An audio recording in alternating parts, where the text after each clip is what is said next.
دوای نزیکەی 2 ساڵ لە خراپترین هێرش بۆ سەر کۆنگرێسی ئەمریکا لە ماوەی 2 سەدەدا یاسادانەران راپۆرتی کۆتایی خۆیان لەسەر ڕووداوەکانی ئەو ڕۆژە بڵاو کردەوە بە بەڵگەنامەکردنی ئەو تومەتانەی کە سەرۆکی پێشوو دۆناڵد ترامپ چالاکانە هانی یاخیبوونەکەی داوە.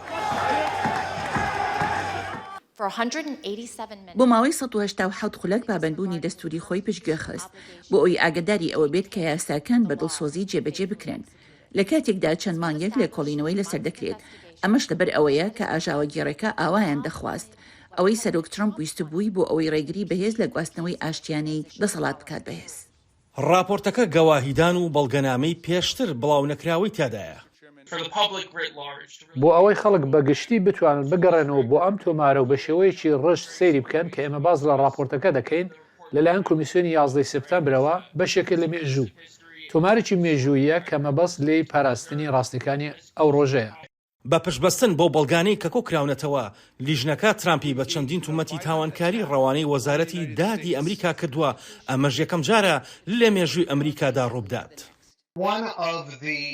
یەکێک لە بنەما سەرەکیەکانی سیستەمی دیموکراسی ئەمریکا کەوای کردووە وەک خۆی سەقامگیر بێت ئەوەیە کە سەرۆکی نوێ و ئەو حکوومەتەی کە سەرۆکی نوێ بەڕێوەی دەبات بەگشتی بە دوای سەرۆکی پێشودان ناگەڕێت. بۆیە ئەو بیرۆکەیە کە هەوڵ دەدەیت سەرۆکێکی پێشوو دادگای بکەیت بەڕاستی لە مێژووی ئەمریکادا نەزانراوە و ئەو ڕاستیەی کە ئەمە بەرەو پێشەوە چووە بەڕاستی ئەوە نیشان دەدات کە هەڵسوکەوتەکانی سەرۆکی پێشوو دۆناڵد ترامپ چەندە توندڕەوانە بوون. ترامپ بە درێژایی لە کۆڵینەوەکانی ڕخنەی لە لیژنەکە گرتووە و ڕۆژی دووشەمە ڕایگەیان ئەو ڕەوانەکردانە بەهێزتری دەکەن. زیاتر لە 930 کەس ڕوبەڕووی لێ پێچینەوە بوونەتەوە بەهۆی بەشداریکردنیان لە هێرشەکەدا و لە کاتێکدا راپۆرتەکە ئەو بەڵگانە پێشکەش دەکات کە زۆرێک پەشیمانی خۆیان لە بەشداریکردنیان دەربڕیوە. بەڵام شرۆفەکاران دەڵێن ئەو بزوتنەوانە هێشتا هێز کۆ دەکەنەوە.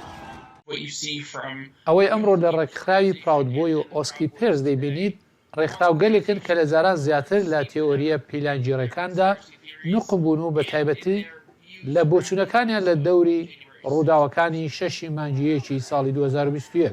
هەروە راپۆرتەکە چەندین شکستی دەستگاکانی جێبەجێکردنی یاسا و هەواڵگری لە پێشبینیکردنی مەترسیەکانی توندڕەوانی ناوخۆیی کردووە بە بەڵگا.